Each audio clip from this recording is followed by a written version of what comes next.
वो सारा international medical universities का जहाँ से मैंने अल्हम्दुलिल्लाह कोर्सेज करे थे वहाँ से मुझे एमबीबीएस के लिए ऑफर्स आना शुरू हो गए। मेरा ऐसा नहीं था कि मैंने खुद अप्लाई करा, अल्हम्दुलिल्लाह मुझे यूएसए से ऑफर आई, यूके से ऑफर आई, नेदरलैंड से आई, मलेशिया से आई, दुबई से आई विद स्कॉलरशिप, टर्की से आई, रशिया से आई एमबीबीएस के लिए। अराउंड 30+ यूनिवर्सिटीज से 15+ कंट्रीज से मुझे एमबीबीएस की ऑफर और बीडीएस की। और मेरा सिर्फ ऐसा नहीं कि इंटरनेशनल की अल्हम्दुलिल्लाह मेरा एमटीकेट क्लियर हुआ, एकयू का एक्सपीरियंस है, जियाउद्दीन का एक्सपीरियंस है, नेशनल यूनिवर्सिटीज का भी मेरा सब एक्सपीरियंस है अल्हम्दुलिल्लाह और चल रहा है, इन प्रोसेस है।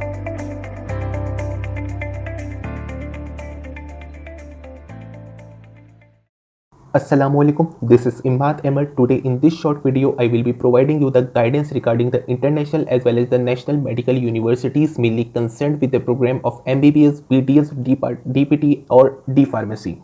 आज की जो वीडियो है उसको मैंने 2 to 3 फेजेस में डिवाइड करा है। नंबर 1 फेज में आप लोगों के साथ अपनी खुद की जर्नी शेयर करूंगा।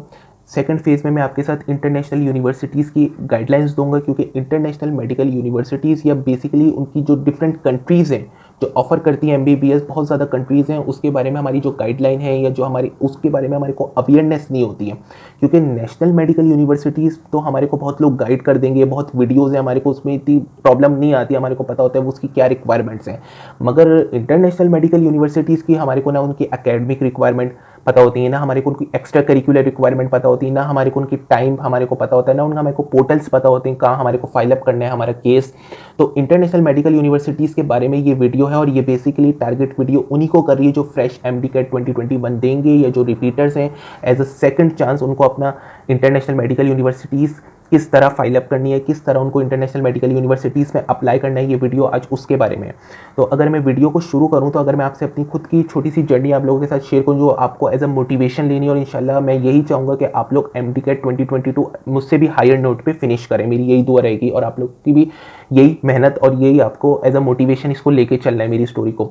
अगर मैं आपको अपना थोड़ा सा बताऊँ तो मैंने खुद ओ लेवल सिटी स्कूल से करा है, मैंने बैक इन 2018 मैंने ए लेवल्स करा है हाईब्रो कॉलेज से, और मैं 2021 में एमकेट में अपियर हुआ था, मेरे 159 मार्क्स थे एमकेट में।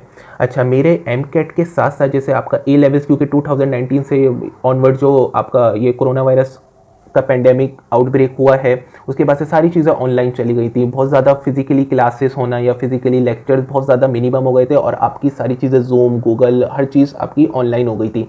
तो ए लेवल्स वैसी ही एक टफ़ है अगर दूसरी उससे देखा जाए, और बेसिकली जो साइंस सब्जेक्ट्स में होता है तो वो आपको टफ टाइम देता है ए लेवल, और तो ए लेवल के लिए तो और ज़्यादा स्टूडेंट्स के लिए टफ टाइम हो जाता है अगर वो एमडीकेट उनको अपियर होना एमडीकेट में उनको अपियर होना होता है। तो ए लेवल खुद एक टफ टाइम देता है और एमडीकेट खुद एक टफ टाइम देता है, और जब ये दोनों ऑनलाइन हो गए थे और बेसिकली जो 2020 में नेशनल एमडीकेट हुआ था उसमें तो ऐसा था कि वो फिजिकल था, उसमें इतनी प्रॉब्लम्स नहीं हुई थी प्रॉब्लम्स हर साल ही होती है स्टूडेंट को, मगर 2022 में इतनी नहीं हुई थी जितनी 2021 में हुई, क्योंकि ये पूरा ऑनलाइन हो गया था, बिल्कुल न्यू था, फर्स्ट टाइम था, बहुत ज़्यादा स्ट्रगल हुई, बहुत ज़्यादा एक मुश्किल का टाइम डिफिकल्ट फेस हम लोगों ने प्रोसीड हुए उसमें। तो नेशनल एमडीकेट भी ऑनलाइन था 2021 में, A2 भी पूरा ऑनलाइन था, या आपका सेकंड ईयर आप लोगों का जैसे एफएससी वालों का सेकंड ईयर होगा, हमारा A2 था ऑनलाइन। तो इन दो चीज़ों ऑनलाइन होने के बावजूद मैंने ई लर्निंग सोसाइटी ज्वाइन करी ए लेवल कॉलेज में, हाईब्रो कॉलेज में ऑफर हो रही थी। सही है, फिजिकल होना बहुत अच्छी चीज़ है, फिजिकल की एक अलग लेवल होता है पढ़ने का, ऑनलाइन एक अलग होता है, मगर जो वेस्टर्न कंट्रीज हैं वो सब डिजिटलाइज हो चुकी हैं, पाकिस्तान जिसमें सबसे पीछे रह चुका है। तो e learning being a member of the e learning society our agenda is to promote electronic learning in Pakistan, और एक ऐसी एग्जाम्पल सेट कर देना, एक ऐसा लैंडमार्क सेट कर देना जो दूसरे स्टूडेंट को मोटिवेट कर सके कि आप इलेक्ट्रॉनिक लर्निंग से भी बहुत कुछ हासिल कर सकते हैं। तो being a member of the e learning society मैंने एक ईयर में, एक कैलेंडर ईयर में, जो अभी तक पाकिस्तान में किसी ने अचीव नहीं करा, मैंने खुद 140 सर्टिफिकेट्स अचीव करे। 200 मैंने इंटरनेशनल कोर्सेज करे, जिसमें से 140 मेरे पास सर्टिफिकेट रिसीव हुए फ्रॉम डिफरेंट कंट्रीज ग्लोबली।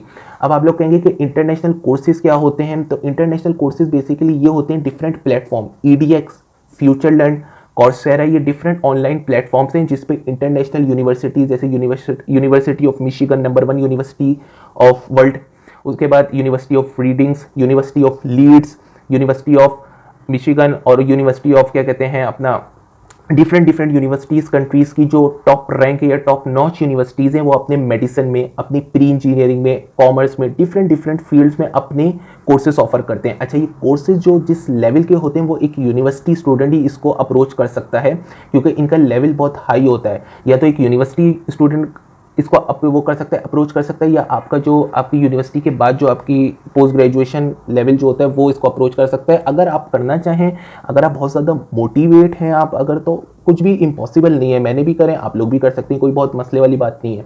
तो उसमें ये था कि डिफरेंट, मैंने आपको बता दिया, यूनिवर्सिटीज़ अपने कोर्सेज ऑफर करती हैं, उनकी फ़ीस होती है $100 से लेके $2,000 $3,000 तक एक कोर्स ऑफर होता है।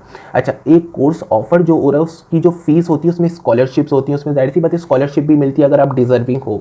तो एक कोर्स की मैंने आपको बता दिया फीस है 100 से 2000 $3,000 तक जा रहा है। मैंने यूनिवर्सिटी ऑफ मिशिगन उठाई जो टॉप रैंक यूनिवर्सिटी, अब वो कोर्स ऑफर कर रही है एनेटमी इन रेस्पिरेटरी ट्रैक, कार्डियोवैस्कुलर और यूरिनरी ट्रैक, 3 उसने सिस्टम्स खोल दिए एनेटमी के, जो आपका फर्स्ट ईयर का मेडिसिन का सब्जेक्ट होता है। तो ये कोर्स अराउंड 24 आवर्स का है, मतलब 24 आवर्स, एक मैं आपको एग्जाम्पल दे रहा हूँ, 24 आवर्स हैं तो इसके अंदर 24 मॉड्यूल्स हैं। 24 मॉड्यूल्स जब आप पढ़ लोगे, पढ़ तो हर कोई लेगा, पढ़ लिए, यूनिवर्सिटी लेवल का है, वो सुपरफिशियल नहीं है जो हम एनेटमी ए लेवल्स में पढ़ लेते हैं थोड़ी बहुत, या हम एफएससी में पढ़ लेते हैं कि हमारे को नो हाउ होती है यूरिनरी ट्रैक की, कार्डियोवैस्कुलर की, रेस्पिरेटरी ट्रैक की, न्यूरोलॉजिकल सारा सिस्टम्स की हमारे को नो हाउ होती है। मगर एक मेडिसिन स्टूडेंट के पॉइंट ऑफ व्यू से ये डेप्थ होती है, मतलब कि ये डेप्थ में होते हैं कोर्सेज, ऐसे नहीं होता सुपरफिशियली आपको पढ़ा दिया जाए। तो 24 मॉड्यूल्स आपने पढ़ लिए, 24 आवर्स में आप कर लिए।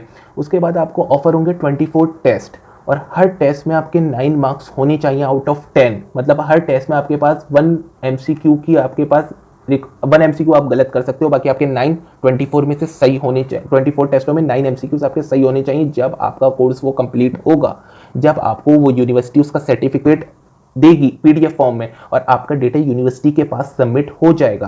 तो ऐसे एक कोर्स होता है, डिफरेंट कोर्स के मैंने आपको बता दिया, डिफरेंट कोर्सेज होते हैं। ये एक एनाटॉमी का आपने बता दिया, मैंने कहा कोविड-19 के बहुत ज़्यादा ऑफर हो रहे हैं कोर्सेज। इसके अलावा आपकी जीनोमिक लाइब्रेरी, जो आपका 4th ईयर का मेडिसिन का सब्जेक्ट है फॉरेंसिक, उसमें जीनोमिक, जीन्स कैसे कोड होते हैं, डिफरेंट सारी चीज़ें, बहुत ज़्यादा मेडिसिन बहुत ज़्यादा वास्ट है, तो बहुत ज़्यादा डिफरेंट कार्डियोवैस्कुलर के कोर्सेज ऑफर होते हैं, हार्ट के कोर्सेज ऑफर होते हैं, न्यूरॉन्स के कोर्सेज या ब्रेन के कोर्सेज, डिफरेंट आई के कोर्सेज, बहुत ज़्यादा कोर्सेज ऑफर होते हैं, बहुत ज़्यादा वास्ट है मेडिसिन फील्ड। तो डिफरेंट कोर्सेज ऑफर होते हैं, उनके डिफरेंट आपके प्राइजेस होते हैं, डिफरेंट उसके टाइम लेंथ्स होती हैं, डिफरेंट उनकी टेस्ट की रिक्वायरमेंट होती है। कुछ ऐसे भी कोर्सेज होते हैं, कुछ लेवल इतने हाई होते हैं कि 24 अगर टेस्ट है तो 10 आउट ऑफ 10 चाहिए। तो इस बात का बताने का इतना डिटेल में मतलब ये कि एक कोर्स आपको करने के लिए इतनी एफर्ट देनी पड़ती है। तो अल्हम्दुलिल्लाह ऐसे मैंने कुछ 200 इन अ कैलेंडर ईयर, जो अभी तक किसी ने कराची में क्या पूरे पाकिस्तान में भी ट्राई नहीं करे होंगे, इतने कोर्सेज करे होंगे, 2 4 10 15 20, मगर मैंने 200 तक टच करा, जिसमें से 140 मेरे पास कोर्सेज के सर्टिफिकेट रिसीव हुए अल्हम्दुलिल्लाह। बाकी जो 60 कोर्सेज हैं उसमें किसी का एक टेस्ट, किसी का दो, जो मैंने आपको बताया डिटेल में, क्योंकि ये ऐसा नहीं होता कि 1-2 टेस्ट में आपको सर्टिफिकेट मिल जाएगा, पूरा आपका डेटा यूनिवर्सिटी के पास सबमिट होता है। तो अल्हम्दुलिल्लाह ऐसे मैंने 140 जब कोर्सेज करे तो ये मेरे 1400 आवर्स के हुए, 1400 आवर्स के इन अ कैलेंडर ईयर। मेरा MD का 2021 भी था, सही है, A2 भी था मेरा, इसके साथ मैंने कोर्सेज करे। तो इन कोर्सेज की बुनियाद पे जो मेरा डेटा था वो सारा इंटरनेशनल मेडिकल यूनिवर्सिटीज़ का, जहाँ से मैंने अल्हम्दुलिल्लाह कोर्सेज करे थे, वहाँ से मुझे MBBS के लिए ऑफर्स आना शुरू हो गई। मेरा ऐसा नहीं था कि मैंने खुद अप्लाई करा, अल्हम्दुलिल्लाह मुझे USA से ऑफर आई, UK से ऑफर आई, नीदरलैंड से आई, मलेशिया से आई, दुबई से आई विद स्कॉलरशिप, टर्की से आई, रशिया से आई MBBS के लिए। अराउंड 30+ यूनिवर्सिटीज़ से 15+ कंट्रीज से मुझे MBBS की ऑफर आई और BDS की। मेरा ऐसे इस तरह हुआ, और इसके लिए बहुत ज़्यादा मोटिवेशन, फर्स्टली क्योंकि बेसिकली क्या होता है, सेकंड ईयर हो, FSC का हो या A2 का हो और MD कैट हो, इन दोनों में टाइम मैनेजमेंट करना ही बहुत ज़्यादा टफ हो रहा होता है। और मेरा सिर्फ ऐसा नहीं है कि इंटरनेशनल की अवेयरनेस, अल्हम्दुलिल्लाह मेरा MD कैट क्लियर हुआ, AQ का एक्सपीरियंस है, ज़ियाउद्दीन का एक्सपीरियंस है, नेशनल यूनिवर्सिटीज़ का भी मेरा सब एक्सपीरियंस है अल्हम्दुलिल्लाह, और चल रहा है, इन प्रोसेस है। तो दोनों चीज़ों को मैं लेके सब, firstly A2, MD CAT, international ये कोर्सेज करना, फिर इनकी जो ऑफर्स आना वो अलग, भले दुबई से आ रही है, USA से, USA अगर मुझे रात में अगर ऑफर भेज रहा है तो मुझे उस पर रिस्पॉन्ड करना है रात में, तो सुबह मुझे दुबई में, मतलब मेरा कोई स्केड्यूल नहीं था जब मेरी सारी ये चीज़ें शुरू हुई, 3-3 4-4 चीज़ें लेके, और ये जब ही पॉसिबल हुई मेरी तो 110% मेहनत थी, मगर जो मेहनत बेसिकली अल्लाह की हेल्प, अल्लाह की एड के बगैर ये कुछ भी पॉसिबल नहीं था फर्स्टली। सेकेंडली मेरे कभी भी कोई इंसान कुछ अचीव करता है या थोड़ी सी भी उसकी अगर कोई सक्सेस होती है ना, उसके पीछे एक कम्युलेटिव एफर्ट होती है। नो डाउट मेरे टीचर्स की, वेदर कॉलेज, स्कूल और कोचिंग टीचर्स, सबकी एफर्ट है। सबसे पहले अल्लाह सुब्हानहू ताला की एफर्ट, उनके बगैर तो ये पॉसिबल ही नहीं होता। सेकंडली मेरे पेरेंट्स का हमेशा ये कहना है कि आपको 360 डिग्री रहना चाहिए, आपकी मेहनत हर डायमेंशन में होनी चाहिए, 180 डिग्री नहीं कि सिंगल डायमेंशन में करो। जब आप हर डायमेंशन, मेन प्रियोरिटी आपकी एकेडमिक होनी चाहिए, उसके बाद आप कोशिश करो कि 360 डिग्री रहो, क्योंकि आपको नहीं पता अल्लाह ताला आपका हाथ कहाँ पे पकड़ ले। तो आपका जो मेन फोकस होना चाहिए एटलीस्ट 360, मगर मेन प्रायोरिटी आपकी एकेडमिक। तो मेरी सारी जो इंटरनेशनल ऑफर्स आना शुरू हुई वो इस तरह आना शुरू हुई, जो बेसिकली जो मेरी अल्हम्दुलिल्लाह 30+ इंटरनेशनल मेडिकल यूनिवर्सिटीज से ऑफर आई एमबीबीएस की। अच्छा, तो मेरी तो इस तरह ही, तो फिर ये आप लोग सोचेंगे कि हम भी कोर्सेज करें, या मुझसे बहुत ज़्यादा क्वेरीज आ रही थी जब मेरी फेसबुक पे भी वीडियो गई थी कि हम एक कोर्स कर लें। तो ऐसे नहीं होता, आपकी कुछ एक्स्ट्रा करिकुलर एक्टिविटी इतनी ज़्यादा वास्ट होनी चाहिए, क्योंकि उनको बाहर की जो यूनिवर्सिटीज़ होती हैं वो इसको प्रमोट करती हैं। वो ये देखती हैं कि कोविड ईयर है, सब कुछ ऑनलाइन है, स्टूडेंट वैसे ही इतना फ्रस्ट्रेट है, उसके बाद इतना ज़्यादा अचीव करना 1400 hours is not the less, मतलब इतना ज़्यादा अचीव करना, तो वो इस चीज़ को अप्रिशिएट करती हैं। तो इस चीज़ से शुरू होता है सारी चीज़ें। बाकी अगर प्रॉपरली अप्लाई करना है तो वो भी होता है अप्लाई। अगर एमबीबीएस के लिए आपको टारगेट कर रहे हैं इंटरनेशनल यूनिवर्सिटी और यूएसए और यूके टारगेट कर रहे हैं, तो आपको अकेडमिक में 80+ आपका होना चाहिए, भले आप एफएससी या ए लेवल के स्टूडेंट हैं। इसके साथ साथ आपकी जो एक्स्ट्रा करिकुलर एक्टिविटी है वो प्रो मैक्स लेवल पे होनी चाहिए। ऐसे नहीं 1 2 3 4 सर्टिफिकेट, मैक्सिमम कोशिश करें कि अच्छे अमाउंट ऑफ सर्टिफिकेट्स हों। उसके बाद फिर यूनिवर्सिटी पे डिपेंड करता है। मेरी जो ऑफर्स आई तो अल्हम्दुलिल्लाह मुझसे बहुत लोगों ने पूछा आपने सेट करा है या आपने आइलेट्स दिया है या आपने टॉफिल क्लियर करा है, तो मेरा अल्हम्दुलिल्लाह भी, इनका तो तीनों का कोई ऐसा एक्सपीरियंस नहीं रहा, मेरे तो अल्हम्दुलिल्लाह कोर्सेज करने पे, क्योंकि उन्होंने इस चीज़ को अप्रिशिएट करा इंटरनेशनल मेडिकल यूनिवर्सिटी से। मगर आप जहाँ अप्लाई करेंगे वहाँ हो सकता है आपको सेट वो करें, तो सेट में आपको 1450+ आपका स्कोर होना चाहिए सेट में। आइलेट्स में आपके एटलीस्ट 6.5 बैंड्स होने चाहिए। तो टॉफिल में आपको रिकमेंड नहीं करूँगा, आइलेट्स बेस्ट होता है, मगर वो यूनिवर्सिटी पे डिपेंड करता है, आपकी प्रोफाइल पे डिपेंड करता है, आपकी एकेडमिक कितनी स्ट्रॉन्ग है, आपकी एक्स्ट्रा करिकुलर कितनी स्ट्रॉन्ग है, इस सब चीज़ों पे ये डिपेंड करता है। अगर हम यूएसए और यूके की बात करें तो मैंने आपको बता दिया आपकी एकेडमिक में 80+ होने चाहिए, आपकी एक्स्ट्रा करिकुलर अच्छी होनी चाहिए, ये सब। अच्छा, उनको अप्लाई किस तरह करा जाए, तो यूके और यूएसए में पोर्टल्स होते हैं, बेसिकली पोर्टल के थ्रू अप्लाई करते हैं। अच्छा, यूएसए में जो होता है वो कॉमन ऐप होता है, वो तो आप लोगों को सब पता होगा। तो कॉमन ऐप को आपको फाइल अप करना होता है, उसके जो बेस्ट टाइम होता है वो जनवरी होता है या अक्टूबर नवंबर, 2 सेशंस होते हैं। तो कॉमन ऐप में उसकी फीस होती है अराउंड $20 से $75 होती है फीस, क्योंकि मेरा एक्सपीरियंस खुद यूकेएस का है, कॉमन ऐप का बहुत ज़्यादा एक्सपीरियंस रहा नहीं है, मगर मुझे इतना पता है कि उसकी $20 से $75 कुछ फ़ी होती है, और आप एटलीस्ट 20 यूनिवर्सिटीज़ को टारगेट कर सकते हैं थ्रू कॉमन ऐप। और उसमें जो मेन होता है कॉमन ऐप में, एक ऐसे का टॉपिक दिया जाता है जिसमें आपको 250 to 650 वर्ड्स, इनके बिटवीन आपको एक ऐसे बहुत अच्छा है, क्योंकि वो आपकी प्रोफाइल प्लस ऐसे, ये दोनों रिफ्लेक्ट करता है आपकी पर्सनैलिटी को। तो वो एक ऐसे प्लस उसके साथ सप्लीमेंट्री कुछ क्वेश्चंस होते हैं जिसको आपको बहुत अच्छी तरह से आंसर करना होता है।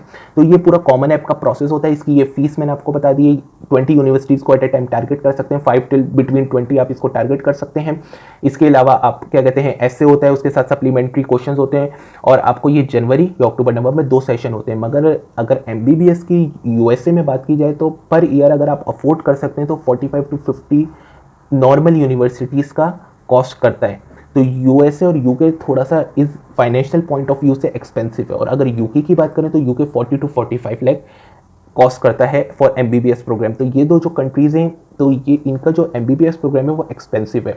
यूके की बात करें तो उसमें यूकेएस होता है, उसको फाइल अप करना चाहते हैं, उसमें फाइल अप करा जाता है। उसमें मैक्सिमम यूनिवर्सिटीज़ आप 5 टारगेट कर सकते हैं यूके के लिए। अच्छा, उसमें आपकी प्रोफाइल देखी जाएगी, आपका 80+ या आपका सेट जो मैंने आपको बताया 1450+ आपका स्कोर सेफ होता है। उसके अलावा आपका आइलेट्स हो सकता है वो डिमांड करें, 5 यूनिवर्सिटीज़ को आप टारगेट कर सकते हैं, उसमें कोई ऐसे वगैरह नहीं होता। उसकी फ़ीस होती है 25 पाउंड आई थिंक होती है, अराउंड 7000 PKR उसकी कुछ फीस होती है। तो वो आपको उसका भी ये जनवरी फरवरी या अक्टूबर नवंबर 2 टाइम्स होते हैं। अच्छा, इन दो का जो ये होता है, इसमें फिर आपका इन 2 कंट्रीज़ का बेसिकली ये होता है कि आपकी अगर प्रोफाइल अप्रूव हो जाती है तो फिर इनका टेस्ट लिया जाता है। जैसे हमारा नेशनल MD कैट होता है, तो इनका 100 मार्क्स का वो आपकी प्रोफाइल को देखते हुए, जैसे मेरे जो हुए जो जहाँ पे भी हुए वो ऑनलाइन लिए उन्होंने। तो इसमें ऐसे भी होता है कि वो वहाँ पे जाके आपको उस कंट्री में टेस्ट देना पड़ता है। जैसे हम यहाँ नेशनल MD कैट देते हैं, यहाँ जैसे हमारे 210 MCQs होते हैं, उनके 100 MCQs होते हैं, 50 आपके बायो होते हैं, क्योंकि आप मेडिसिन के स्टूडेंट हो, वो आपका पोस्ट सब क्या कहते हैं आपका मेन सब्जेक्ट है आपका बायो। उसके अलावा 50 MCQs वो केमिस्ट्री या फिजिक्स से आपको ऑप्शन दे देते हैं, यूके या यूएसए। तो ये 100 MCQs का आपका यूनिवर्सिटी टेस्ट लेती है, उसके साथ इंटरव्यू सेशंस होते हैं, 3 इंटरव्यूज होते हैं। अब वो ऑनलाइन हो फिजिकल हो, मेरे भी ऑनलाइन हुए बहुत ज़्यादा इंटरव्यू, 3 या 4 इंटरव्यू थ्रू जूम आपके कंडक्ट किए जाते हैं। तो इन 2 कंट्रीज़ का ऐसे आपको पोर्टल साइन करना पड़ेगा, और थोड़ा सा इनका मेडिसिन एक्सपेंसिव है। अगर आप रशिया की साइड पर आ जाएँ या अगर आप चाइना की साइड पर आ जाएँ, तो इधर ये 2 फायदे होते हैं कि ये 2 जो कंट्रीज़ हैं इनमें जितनी यूनिवर्सिटीज़ हैं वो फर्स्टली PMC A लिस्टेड है, WHO से रिकॉग्नाइज है। इनका मेडिसिन भी बहुत ज़्यादा कॉस्टली नहीं, जो आपका पाकिस्तान में मेडिसिन कॉस्ट करता है अराउंड, उसी के अराउंड ये भी इन दोनों कंट्रीज़ की यूनिवर्सिटीज़ का मेडिसिन वो करता है, क्या कहते हैं, सराउंड करता है। तो ये दोनों एक तो PMC से भी रिकॉग्नाइज है, WHO से भी, इनका मेडिसिन भी इतना ज़्यादा कॉस्ट नहीं करता। तो रशिया और चाइना ज़्यादातर medicine student, Pakistani medicine students का टारगेट होता है। और एकेडमिक में भी आपका 70+ हो तो आपकी अप्रूव हो जाती है प्रोफाइल। और अगर आपके एक्स्ट्रा करिकुलर बहुत स्ट्रॉन्ग है और एकेडमिक भी बहुत ज़्यादा स्ट्रॉन्ग है तो आपको स्कॉलरशिप के बहुत ज़्यादा चांसेस बढ़ जाते हैं। बाकी इनका जो इनटेक होता है वो विंटर इनटेक होता है, बेसिकली जनवरी फरवरी। आपका क्या कहते हैं, रशिया ले लें या आप चाइना ले लें, इनका जनवरी फरवरी होता है। बाकी अगर आप टर्की या अगर आप नेदरलैंड या आप न्यूजीलैंड या कनाडा या ऑस्ट्रेलिया इनका टारगेट करें तो इनकी तो फिर डेट्स होती हैं। फिर आपको ये देखना पड़ेगा कि आप किस यूनिवर्सिटी को टारगेट करें। मेनली इन सब की जनवरी फरवरी होती है, मगर आपको ये टारगेट करना पड़ेगा कौन सी यूनिवर्सिटी है, उसके बारे में आपको थोड़ा सर्च करना पड़ेगा। इनके बेसिकली ये जो कंट्रीज़ हैं इनके पोर्टल्स नहीं होते, इनकी यूनिवर्सिटी की वेबसाइट होती है जिसको आप टारगेट कर रहे होंगे। इस यूनिवर्सिटी की वेबसाइट पर आपको अपना केस या प्रोफाइल या सारे डॉक्यूमेंट फाइल अप करने पड़ेंगे, सही है। तो ये इंटरनेशनल यूनिवर्सिटीज़ की गाइडलाइन है कि आपको इस तरह UK USA में आपको पोर्टल के थ्रू करना पड़ेगा। और बाकी कंट्रीज़ में आपका जो मेनली डेडलाइंस वो सराउंड करती हैं वो जनवरी या फरवरी के मिड में कुछ ऐसी डेडलाइंस होती हैं। अगर और बाकी इन इंटरनेशनल यूनिवर्सिटीज़ के आपको पेजेस देखने पड़ेंगे जो जितनी भी कंट्रीज़ हैं जिनको आप टारगेट करना चाह रहे हैं। और अगर कोर्सेज़ के थ्रू तो कोर्सेज़ तो फिर आपको बहुत एक एक्स्ट्रॉर्डिनरी नंबर्स के करने पड़ेंगे, 1 2 10 कोर्सेज से नहीं होता। बहुत ज़्यादा आपकी प्रोफाइल स्ट्रांग होनी चाहिए, एक्स्ट्रा करिकुलर भी और एकेडमिक वाइज भी। और अगर ये इंटरनेशनल मेडिकल यूनिवर्सिटीज से गाइडलाइन थी, अगर इसकी कोई भी आपको क्या कहते हैं, कोई भी आपका कंसर्न हो या क्वेरी हो, आप कमेंट डाउन करें वीडियो के, आप मुझे DM कर सकते हैं। इंटरनेशनल मेडिकल यूनिवर्सिटीज़ से मैं बहुत ज़्यादा खुश होऊंगा आप लोगों को गाइड करने में, खासतौर पर इंटरनेशनल मेडिकल यूनिवर्सिटीज़ में। और अगर नेशनल मेडिकल यूनिवर्सिटीज़ में हम आ जाएँ, जो थर्ड फेज है इस वीडियो का, उसके बारे में थोड़ी सी मैं आपको गाइडलाइन ये देना चाहूँगा कि आपको पेपर पैटर्न तो पता होगा। नेशनल MD-CAT का 210 MCQs होते हैं, 68 बायो के होते हैं, 56 फिजिक्स के, 56 केमिस्ट्री के, 20 इंग्लिश के, 10 लॉजिकल रीजनिंग के। और अगर आप AKU टारगेट करें तो उसके 100 MCQs होते हैं। बेसिकली जो पोर्शंस होते हैं वो वेरी करते रहते हैं, फिजिक्स, केमिस्ट्री, बायोलॉजिकल रीजनिंग और साइंस रीजनिंग में। और अब इस साल ज़ियाउद्दीन ने, जैसे कराची स्टूडेंट्स के लिए वीडियो है, तो ज़ियाउद्दीन ने भी इस साल MBBS और BDS के लिए अपना टेस्ट इंट्रोड्यूस करा था, उनके भी 100 MCQs थे। तो AKU और अगर ज़ियाउद्दीन की आप बात करें, इन दोनों के जो टेस्ट मेनली कंसर्न है वो है क्रिटिकल थिंकिंग से, लॉजिकल रीजनिंग से, कितना आप लोग का माइंड शार्प है या कितना आपका माइंड एक्टिव है एट दैट टाइम। और बाकी जो नेशनल MD-CAT है, जो मेरा एक्सपीरियंस है वो भी अब इसी पैटर्न पे आ रहा है। उसने रट्टाफिकेशन या ब्रूट लर्निंग जो होती है उसको थोड़ा सा डिक्लाइन करा है, या मतलब उसको थोड़ा सा हिंडर करा है और क्रिटिकल थिंकिंग पे ज़्यादा बेस कर रहा है। तो मैं आप लोगों को मशवरा दूंगा कि नेशनल MD-CAT की भी इस तरह प्रिपरेशन करें कि क्रिटिकल थिंकिंग और इस तरह होना चाहिए। जैसे आपका AKU का टेस्ट होता है, ये लोग भी उसी को फॉलो कर रहे हैं। और जैसे ज़ियाउद्दीन ने सल टेस्ट लिया, तो नेशनल MD-CAT में अगर सिंध के स्टूडेंट हो और अगर A लेवल के हो, तो आपकी जो सिंध की बुक है वो तीनों सब्जेक्ट में, एटलीस्ट बायो में तो वो पूरी बहुत अच्छी तरीके से पढ़ी होनी चाहिए सिंध की बुक। उसके बाद आपका टारगेट होना चाहिए फेडरल की बुक। फेडरल की बुक अगर आपने सिंध प्लस फेडरल को सप्लीमेंट कर लिया तो इंशाल्लाह आपके 68 आउट ऑफ 68 आराम से अचीव हो सकते हैं। बायो बहुत ज़्यादा टफ नहीं होती है। और इस साल तो 2022 में वो जो एक्स्ट्रा टॉपिक्स हैं बेसिकली जो काम की नहीं है, बेसिकली जो किंगडम्स हैं जो वो हैं उसको भी एक्सक्लूड करने की सोच रहे हैं और ह्यूमन फिजियोलॉजी पे ज़्यादा फोकस कर रहे हैं। तो ये आप लोगों के लिए प्लस पॉइंट होगा। तो आप ह्यूमन फिजियोलॉजी से आप लोगों का एक मिनिमम आपका सिलेबस हो जाएगा और आपके पास ज़्यादा टाइम होगा उसको अच्छा प्रिपेयर करने के लिए। तो आपका सिंध स्टूडेंट्स के लिए बेसिकली आप लोगों के लिए federal book plus Sindh book for bio, तो आपका 68 आउट ऑफ 68 टारगेट हो सकता है आराम से। बायो कोई बहुत ज़्यादा टफ टाइम नहीं देती अगर आप इन दो बुक से अपनी प्रिपरेशन करें। शॉर्ट नोट्स MD-CAT में कभी भी काम नहीं आते, आपकी बुक रीडिंग होना बहुत ज़्यादा ज़रूरी है। और इसके साथ साथ अगर केमिस्ट्री पे आ जाए तो केमिस्ट्री पे इनऑर्गेनिक पे ज़्यादा टाइम लगाने की ज़रूरत नहीं है, ज़्यादा फोकस ऑर्गेनिक केमिस्ट्री को करना है। ऑर्गेनिक के जितने भी रिएक्शन है उसमें भी ऐसी कि सिंध बुक और फेडरल अगर टारगेट हो जाए तो सही है, वरना सिंध बुक आपका मेन वो होना चाहिए, मेन एजेंडा होना चाहिए कि सिंध बुक आपकी बहुत अच्छी तरीके से पढ़ी हो। फेडरल अगर ऑर्गेनिक टच कर सकें, फिजिकल केमिस्ट्री हो, एनालिटिकल केमिस्ट्री हो, इंडस्ट्रियल केमिस्ट्री हो, वो आप फेडरल उससे कर लें। सिंध बुक से, फेडरल से आप कोशिश करें कि ऑर्गेनिक कर लें, बाकी टॉपिक्स आप सिंध से अच्छी तरह से कर लें। और अगर फिजिक्स पे आ जाएं तो फिजिक्स मीन्स प्रैक्टिस। फिजिक्स में फर्स्टली कैलकुलेटर अलाउड नहीं होता, तो एज अ मेडिकल स्टूडेंट ये बहुत ज़्यादा प्रॉब्लमेटिक होता है कि कैलकुलेटर के बगैर क्वेरीज और क्या कहते हैं आपके जो न्यूमेरिकल्स होते हैं वो सॉल्व करना बहुत ज़्यादा टफ हो जाता है कैलकुलेटर। मगर ये बाय प्रैक्टिस आपकी सारी चीज़ें इंप्रूव होती जाती हैं, तो इतनी ज़्यादा कोई प्रॉब्लम आती नहीं है। तो बगैर कैलकुलेटर के लिए आपकी प्रैक्टिस बहुत अच्छी होनी चाहिए। और फिजिक्स में मोस्ट इंपॉर्टेंट आप लोग का ये जो सिलेबस, आपका टॉपिक्स जो एक्सक्लूड करते हैं सिलेबस से, वो इस साल भी इन्होंने ये करा था कि डायमेंशन या स्केलर वेक्टर एक्सक्लूड कर दिया था। तो हमें एज ए स्टूडेंट लगा था कि बहुत अच्छा है स्केलर वेक्टर्स, क्योंकि बहुत ज़्यादा तंग करता है, तो निकल गया। मगर जैसे सेल के बिना बायो आपकी मतलब कि एम्प्टी है, मतलब बायो आगे जा ही नहीं सकती, आपको सेल पढ़ना है। ऐसी फिजिक्स के लिए आपको स्केलर वेक्टर्स या डायमेंशन के टॉपिक्स कवर करने हैं, उसके बगैर फिजिक्स नहीं है, मुश्किल हो जाएगी। तो अगर कुछ टॉपिक ये लोग एक्सक्लूड करें, आप लोग एज अ सेफ साइड उनको कवर ज़रूर कर लेगा। और फिजिक्स में स्केलर वेक्टर और डायमेंशन का बहुत ज़्यादा ख्याल रखिएगा कि ये दोनों टॉपिक अगर एक्सक्लूड भी हो जाए, आपको कवर करने हैं। और इसके अलावा फिजिक्स में जो आपकी जो एग्जाम्पल्स होती हैं, फेडरल में हो या सिंध में हो, वो सब बहुत ज़्यादा इंपॉर्टेंट है for a numerical point of view. तो वो ज़रूर फिजिक्स में आप कवर करने की कोशिश करेगा। ये 3 चीज़ें हो गई, ये 3 सब्जेक्ट आपका 56, 56, 68। बाकी जो इंग्लिश है, इंग्लिश बहुत ज़्यादा कोई हार्ड नहीं होती, तो अगर आप रेड एंड मार्टिन अफोर्ड कर सकते हैं, बुक आती है इंग्लिश की, उसको प्रैक्टिस कर लें तो इंग्लिश कवर हो जाती है। बाकी जो मेन प्रॉब्लम करी थी दिस ईयर लॉजिकल रीजनिंग, या जिसको कहते हैं इन्होंने इंट्रोड्यूस करी थी, उससे बहुत ज़्यादा स्टूडेंट बहुत ज़्यादा परेशान थे कि क्या होगी, मैथ के क्वेश्चंस होंगे, किस टाइप के होंगे। तो बहुत ज़्यादा कोई मुश्किल नहीं होते क्वेश्चन, बस आपका दिमाग वो चेक कर रहे होते हैं कि क्रिटिकल आपका दिमाग कितना ज़्यादा है। पजल्स होते हैं, डिफरेंट मैथ की प्रॉब्लम्स होती हैं, डिफरेंट उसमें क्वेश्चंस होते हैं, 10 क्वेश्चंस होते हैं, वो भी कवर हो जाते हैं। डिफरेंट प्लेटफॉर्म्स हैं उसके लिए भी, यूट्यूब पे वीडियोस हैं, नेट पे आपके क्वेश्चंस बैंक्स हैं, काफ़ी ज़्यादा बुक्स हैं। तो इसमें कोई इतना प्रॉब्लम नहीं होता। मेन फोकस आपका साइंस पोर्शन होना चाहिए, तीनों सब्जेक्ट जो 180 मार्क्स कवर करते हैं। तो इंशाल्लाह एमडी का इस पर अच्छा एस हो जाता है अगर इन बुक्स को आप सप्लीमेंट कर लें अपनी एकेडमिक में। इसके साथ साथ अगर आप एकेयू को टारगेट कर रहे हैं, तो एकेयू के लिए तो आपको सब पढ़ना पड़ेगा। एकेयू के लिए कोई सिलेबस एक्सक्लूड नहीं होता, सारे किंगडम्स हैं, सब पढ़ना है एकेयू के लिए। और अगर आप चाहें एकेयू के लिए, अगर सबसे अच्छी चीज़ ये होती है, अगर आप सेट की book specially for bio physics chemistry आप अगर सप्लीमेंट कर लें सारी तैयारी के साथ, क्योंकि उसमें जो क्वेश्चन बैंक होता है और उसमें जो की पॉइंट्स होते हैं वो बहुत ज़्यादा अच्छे होते हैं, बहुत ज़्यादा सोफिस्टिकेटेड होते हैं, आपकी क्रिटिकल थिंकिंग को इन्हेंस करते हैं। तो वो अगर सप्लीमेंट हो जाए आपकी पूरे सिलेबस के साथ, तो एकेयू का टेस्ट बहुत अच्छे नोट पे एस हो सकता है। तो अगर ये 3 सेट की बुक आप अफोर्ड कर सकते हैं तो सेट की बुक ज़रूर यूज़ करेगा, क्योंकि मेरा एक्सपीरियंस बहुत अच्छा रहा है सेट की बुक्स के साथ। इसके अलावा ज़ियाउद्दीन का भी जो टेस्ट था वो बेसिकली ऐसा नहीं था कि ज़ियाउद्दीन बोर्ड से आ गया, वो भी यही था क्रिटिकल थिंकिंग आपकी कितनी अच्छी। मैथ के उसमें बहुत ज़्यादा क्वेश्चन है, अराउंड 25 to 28 क्वेश्चन थे मैथ के, विदाउट कैलकुलेटर आपको करने होते हैं। तो मैथ आपकी बहुत ज़्यादा क्रिटिकल पॉइंट ऑफ व्यू से अच्छी होनी चाहिए। तो अगर आप कराची के स्टूडेंट हो तो बेसिकली 3 टेस्ट आपको देने होते हैं। नेशनल एमडी कैट तो वो हर किसी को देना, ईच प्रोविंस के स्टूडेंट को देना होता है। और 2 टेस्ट ये मैंने आपको एडिशनल बता दिए नेशनल यूनिवर्सिटीज़ के, आपको वैसे इसकी अवेयरनेस होगी। बाकी इंटरनेशनल मेडिकल यूनिवर्सिटीज़ की जो भी प्रॉब्लम हो, जो भी कंसर्न हो, आप ज़रूर कमेंट डाउन करें, आप डीएम मुझे कर सकते हैं। अच्छा, इंटरनेशनल मेडिकल यूनिवर्सिटीज़ में टेस्ट यूएसए और यूके ही लेता है।